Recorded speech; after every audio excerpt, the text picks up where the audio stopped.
pengertian pertumbuhan ekonomi. Pertumbuhan ekonomi merupakan peningkatan nilai serta jumlah produksi, barang dan jasa yang dihitung suatu negara dalam suatu kurun waktu tertentu berdasarkan kepada beberapa indikator. Misalnya saja naiknya pendapatan nasional, pendapatan per kapita, jumlah tenaga kerja yang lebih besar dari jumlah pengangguran, serta berkurangnya tingkat kemiskinan. Dengan mengetahui tingkat pertumbuhan ekonomi, pemerintah kemudian dapat membuat perencanaan mengenai penerimaan negara dan pembangunan ke depannya. Sementara bagi para pelaku sektor usaha, tingkat pertumbuhan ekonomi dapat dijadikan sebagai dasar dalam membuat rencana pengembangan produk serta sumber dayanya. Teori pertumbuhan ekonomi. Yang pertama, teori neoklasik.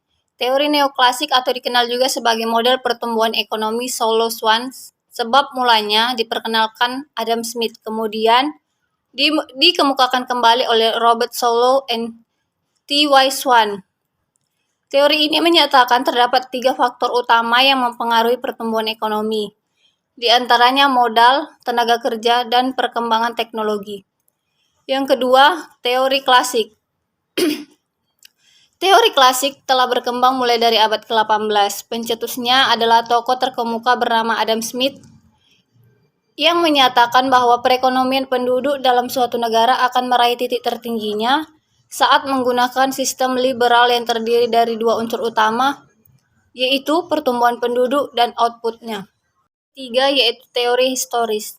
Teori ini dikembangkan oleh sejumlah ahli ekonomi, di antaranya Karl Lusser, Werner Sombart, dan Frederick List, dengan pandangannya yang berbeda-beda, namun sama-sama berpusat pada kegiatan ekonomi masyarakat. Menurut Karl, hubungan antara produsen dan konsumen mempengaruhi pertumbuhan ekonomi nasional. Hubungan ini sendiri terjadi dalam kota, kemasyarakatan, tingkatan rumah tangga tertutup hingga dunia. Sementara Werner Sombart mengelompokkan peran masyarakat dalam pertumbuhan ekonomi.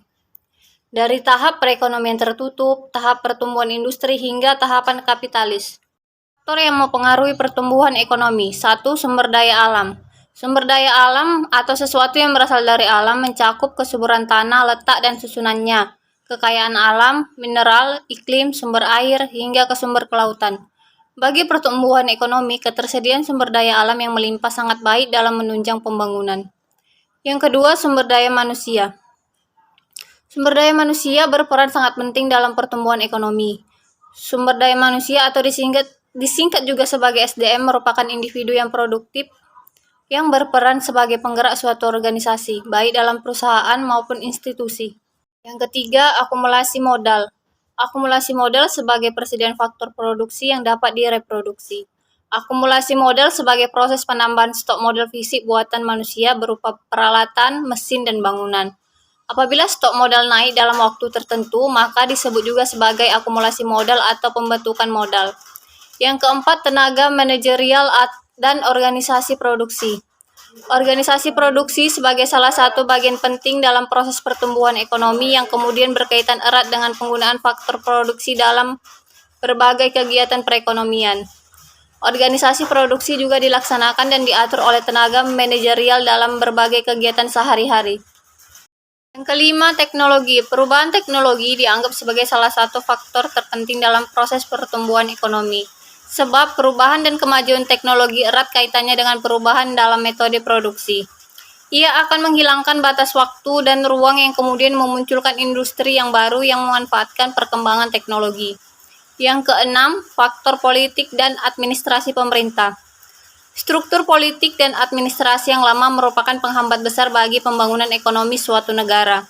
Politik yang berada dalam kondisi yang tidak stabil serta pemerintah yang korup tentunya akan sangat menghambat kemajuan ekonomi. Pertumbuhan ekonomi dan konsep kemiskinan. Konsep pertumbuhan ekonomi.